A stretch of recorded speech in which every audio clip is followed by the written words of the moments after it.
I'm a little bit of a pack rat. What will the synthetic hair be made out of? It will be real hair, it will be my hair. So I'm planning to even grow out my hair a little bit before the next haircut in order to harvest hair from my head. I don't know if the arm hair will need to be arm hair or if it can be like hair from my head as well. I'm not sure how similar they are. I imagine they're a little bit different. So I may have to like, I might pull out my arm hair in sections, like add hair little by little over time. Or maybe I'll just pull out all my arm hair. I don't know. But I definitely want the robot to have arm hair and eyebrows and stuff. I can't pull out my eyebrows though for its eyebrows. Maybe I'll like pull out 1/5 of my eyebrows and then put those into the robot, and then like a month later pull out another 1/5 so that I never have to go eyebrowless.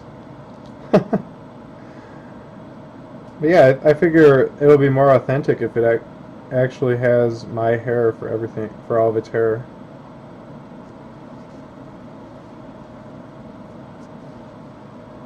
Plus, I imagine hair can be expensive if you buy it from like a special effects shop.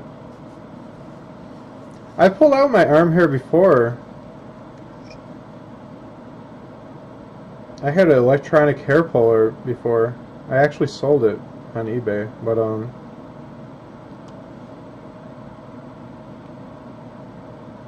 yeah, I used to have that back in the day. Also, what will its synthetic eyelashes be made of? You know what? I think I'm just gonna have to use my eyebrows for its eyebrows, my eyelashes for its eyelashes, my hair on my head for its hair on its head. And what I'll do is I'll just pull out very small amounts over time, so that I never have to be like eyebrow and eyelashless. Although, you know what? Pulling out my eyelashes might hurt.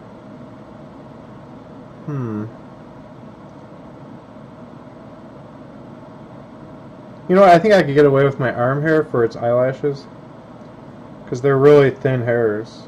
It should be a similar type of hair, I think, to eyelash hair.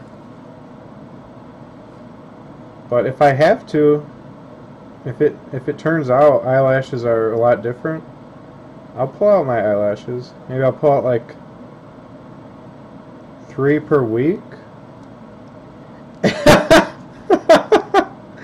You know, I don't think I'm going to give it pubes because he's never going to be naked. I don't think. Which is kind of interesting. Like, can a robot be naked on Twitch? I wonder. I don't think it could. Like, if it looks real, then that's as bad as a person being naked on Twitch, so yeah. And then on YouTube, probably the same rules. Actually, YouTube probably would let you put a naked robot on your YouTube channel. They're not so strict. Although it could get flagged for, like, adult content, though. It's funny, though.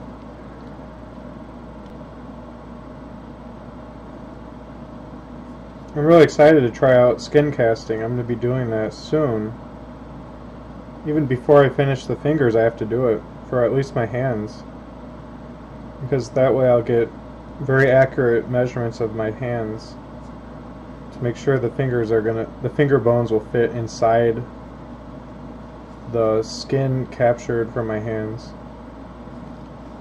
So I'm going to be creating the silicone artificial skin of the hands really soon.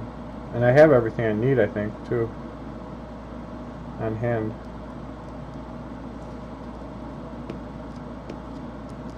Oh, that will be so cool as well, looking, you know. Well, a robot has not reproductive organs and has no gender. And if you show that it's completely smooth and there's no D, I say you have the rights to show robo-nudity. Robonudes.com. Yeah, well, that's a good point.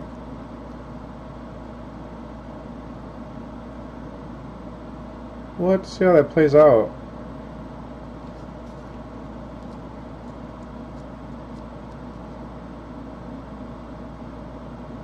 Might have to happen like when I'm working on it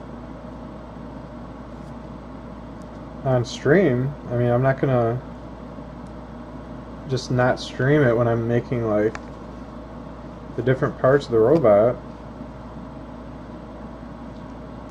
But I could like cover everything but what I'm working on in order to take away context. Like if you don't see the legs but you see the crotch, then you're just seeing like a little patch of skin. You're not seeing enough to know what you're even looking at, you know what I mean? So I think surgeons do that a lot. Like they put blankets over every part of the body except what they're working on.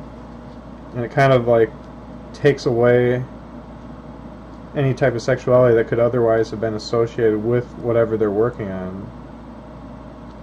Like if they're working on a nipple surgery, they'd cover the entire chest except for the nipple, and so you just see a pink thing. You don't see a breast or a man's chest. You just see a pink circle.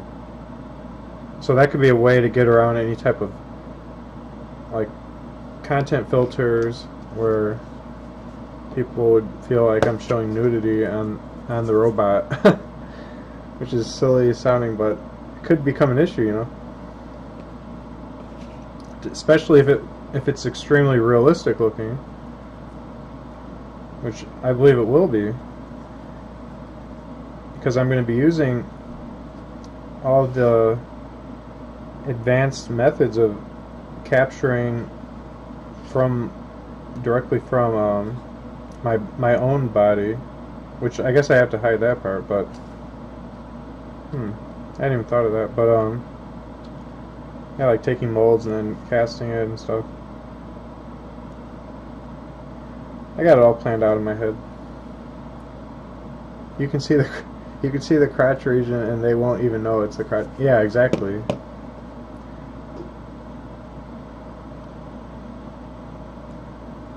But what I'll have to do is capture my own different regions off camera. Like it has to be off stream, and then I'll pull that silicone casting onto the stream after it's done, and then I can work on it from there, adding it to the robot. So I'll be like basically sticking the silicone to different parts of my body, letting it dry, and then peeling it off. And then I'll be using that as a base for the skin of the robot, and it will be obviously to scale that way as well. So I don't have to like make a sculpture and pull it. I'm just going to pull the I'm going to pull the skin directly off my skin and use it as skin. I think that's the easiest way, rather than making a mold and then pouring a positive and all this stuff. I don't think that's necessary, and I want to work directly off the robot in sections. Like I have it planned out. You'll see how it goes. It's going to be pretty cool.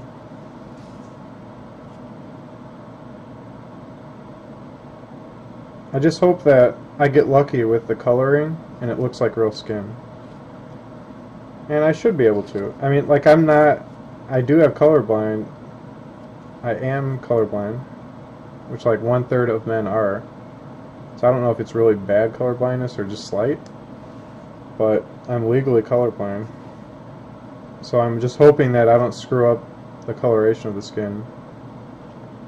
I think I'll be fine though. I'll just follow directions, you know. I'll read the labels, like 1 part burnt umber, 1 part, you know, sienna or whatever it is, and then I'll just follow it like that. So I don't have to rely on my own color seeing abilities as much.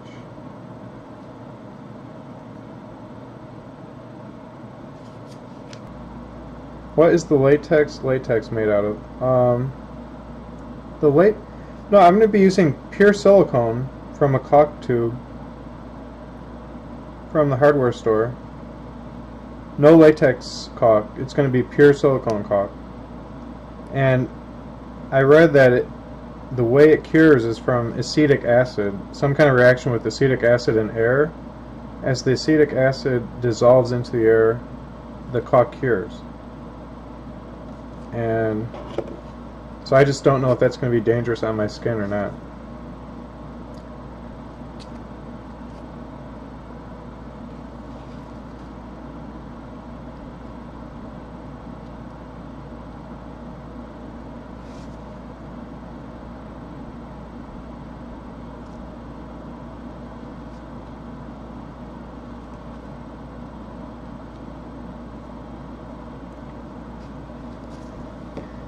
Just put it on the last piece of thread.